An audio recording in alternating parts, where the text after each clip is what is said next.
विश्व में ऐसी आपदा कभी नहीं आई थी जैसा कि सभी लोग महसूस कर रहे हैं।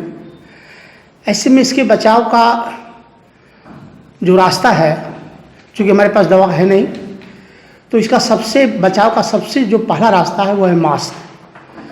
हम मास्क हमेशा लगाए रखें और जैसे लगाया जाता वैसे लगाए रखें। दूसरा कि हम सकारात्मक रहें, भयभीत न हों, और कुछ भी लक्षण अगर दिखाई दे तो हमें अपने घर में ही अपने को क्वारंटीन कर लेना चाहिए। हॉस्पिटल में इसका जो स्पॉट बन चुका है वो काफ़ी लोगों को अस्पताल जाने पर भी उनको नुकसान ही है, क्योंकि वहाँ पर एक कोरोना का सघन हॉट स्पॉट बना हुआ है और न कोरोना होने पर भी कोरोना होने की संभावना अस्पताल में बढ़ जा रही है। तो घर पर प्रिकॉशन लें। इसके लिए कुछ सिलेक्टेड दवाएं हैं जिसको पोर्टल पर डाला गया है, विशेषज्ञों की राय उसके साथ है। आप योग करें, प्राणायाम करें, काढ़े का सेवन करें और जो विशेषज्ञों की राय है जो दवाएं लेनी चाहिए उन दवाओं को लेते हुए आप घर में ही स्वास्थ्य लाभ लें, ये ज़्यादा बेहतर होगा। और निश्चित रूप से कोरोना का एक अपना समय जो कि इस समय बहुत ही वो अपने कह लीजिए कि चरम पर है।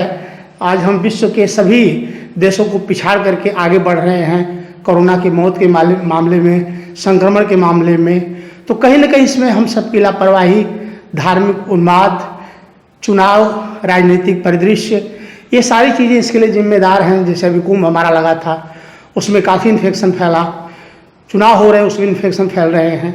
तो इन सब चीज़ों से भी हमें बचना चाहिए था।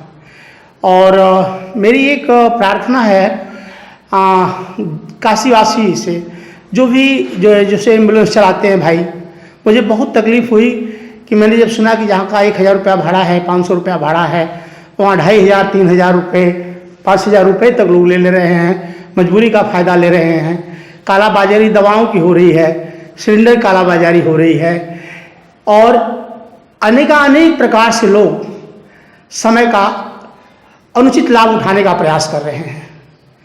यह मानवता के बहुत ही विरुद्ध है। इस समय भगवान की आंखें आपको देख रही हैं। ये करुणा का अवतार है, कोरोना नहीं है। हमारे हृदय में करुणा का जागरण होना चाहिए। हमें समाज के लिए कुछ करना चाहिए।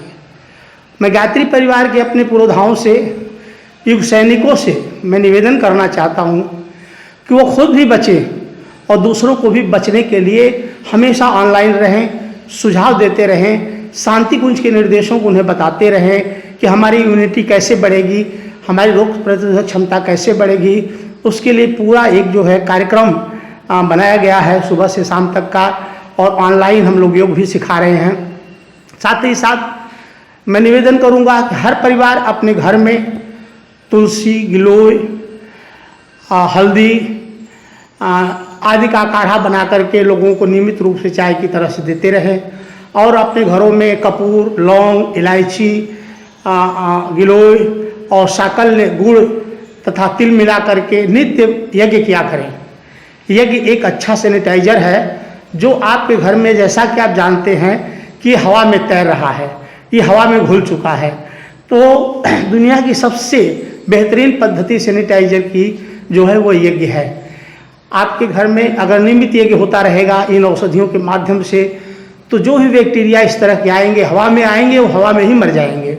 आपके घर का वातावरण शुद्ध रहेगा। देख रहे होंगे कि लोग कह रहे हैं भाई हम कहीं नहीं गए, घर में प्रिकॉशन ले रहे थे, घर के बाहर कोई नहीं जा रहा था, किसी की टच में नहीं आए, फिर भी हमारे घर में कोरोना हो गया। इसलिए हो गया कि आपके घर में हवा के माध्यम से उसने प्रवेश किया, और घर में अगर आप नित्य यज्ञ करते रहते तो यह स्थिति नहीं आती। इसलिए घर को आप जानते ही हैं कि यज्ञ एक ऐसी चिकित्सा पद्धति है जो वास्तव में प्रकृति के साथ जुड़ करके आपको सूक्ष्म पोषण देती है और आपकी सूक्ष्म कोशिकाओं को मजबूत करती है। तो नित्य यज्ञ का जो ये समय मांग है, मैं गायत्री परिवार से तो कहूँगा ही, लेकिन सभी धर्मावलंबियों से कहूँगा किसी न किसी रूप में वह अपने घर में कपूर, इलायची, गिलोय और उसमें थोड़ा सा गुड़ मिला लें, तिल मिला लें, इस तरह से थोड़ा सा घी मिला लें। अगर गाय का घी मिल जाए तो अच्छा है, घी मिलाने से क्या होता है कि उसमें थोड़ा सा उसमें नमी आ जाती है, तो नमी आने से वह दीवारों पर जब जा कर के उसके अणु चिपकते हैं तो जो भी बैक्टीरिया आते हैं वो अणु उनको मार देते हैं, इसलिए वो दीवारों पर चिपके रहते हैं और हमारी आपकी सुरक्षा करते हैं। तो मैं सबसे निवेदन करूंगा कि जो जहां है वहीं से स्वयं भी अधिक से अधिक प्रिकॉशन ले, मास्क जरूर लगाए, बार बार हाथ धोए, सैनिटाइजर की व्यवस्था रखें और घर में एक सकारात्मक वातावरण बना करके और अगल बगल अपने पड़ोसी को भी आप ध्यान दें। कोई कहीं भूखा दूखा कोई विपत्त में फंसा हुआ है तो मेरा नंबर तो वैसे भी व्हाट्सएप पर वायरल है, कहीं भी किसी को कोई असुविधा हो, कोई सलाह लेना हो तो मैं उसके लिए ऑनलाइन उपलब्ध हूँ। और हम लोग सुबह यज्ञ का कार्यक्रम भी ऑनलाइन कर रहे हैं, योग का कार्यक्रम ऑनलाइन कर रहे हैं, बहुत से लोग जुड़े हुए हैं, जुड़ कर के इसका लाभ ले रहे हैं। और मैं काशी वासियों से ही कहूँगा इस धैर्य में सब लोग बचकर रहें, स्वस्थ रहें और दूसरों की मदद करें।